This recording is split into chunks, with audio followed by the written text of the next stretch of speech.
Salut tout le monde, مرحبا بكم الناس الكل. اليوم باش نشوفوا مع بعضنا un du pattern de l'architecture microservice اللي هو le service discovery. Et donc la question qui se pose, pourquoi on a besoin d'un service discovery dans une architecture microservice? Dans un contexte d'une application monolithique, est-ce qu'on a besoin vraiment d'un service discovery? Non, on n'a pas besoin d'un service discovery. Pourquoi? Parce que les services s'invoquent les uns les autres via des appels de méthodes ou des procédures au niveau du langage. Dans le contexte d'un système distribué traditionnel, est-ce qu'on a besoin d'un service discovery? Non aussi. Pourquoi? Tout simplement parce que les services exécutent à des emplacements fixes et bien connus, et peuvent donc facilement s'appeler à l'aide de HTTP, REST ou d'un mécanisme RPC ou autre.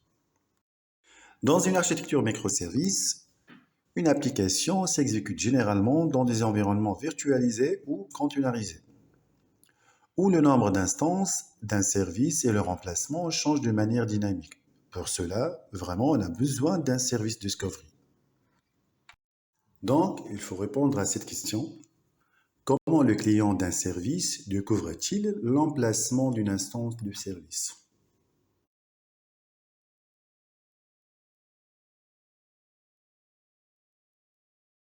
Donc, avec le pattern Service Discovery côté client, le client est chargé de déterminer les emplacements réseau des instances de services disponibles. En plus, le client peut interroger le Service Registry, qui est une base de données des instances de services disponibles. Et enfin, le client peut sélectionner l'une des instances de services disponibles et effectuer une requête.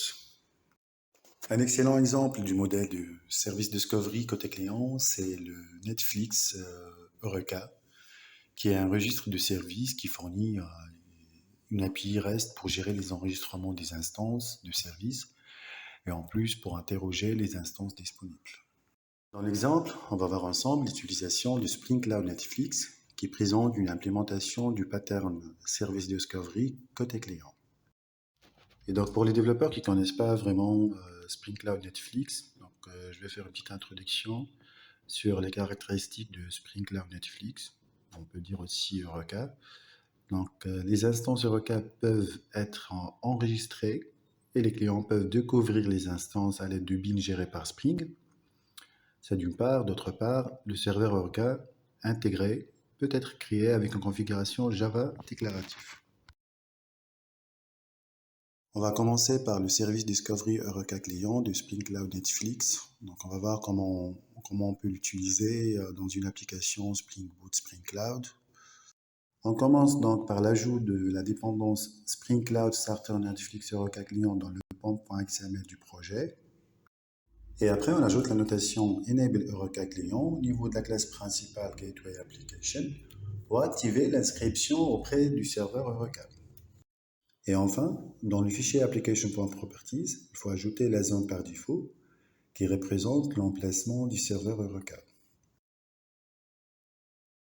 Et dans cette partie, on va voir ensemble comment utiliser le serveur Eureka dans une application Spring Boot Spring Cloud.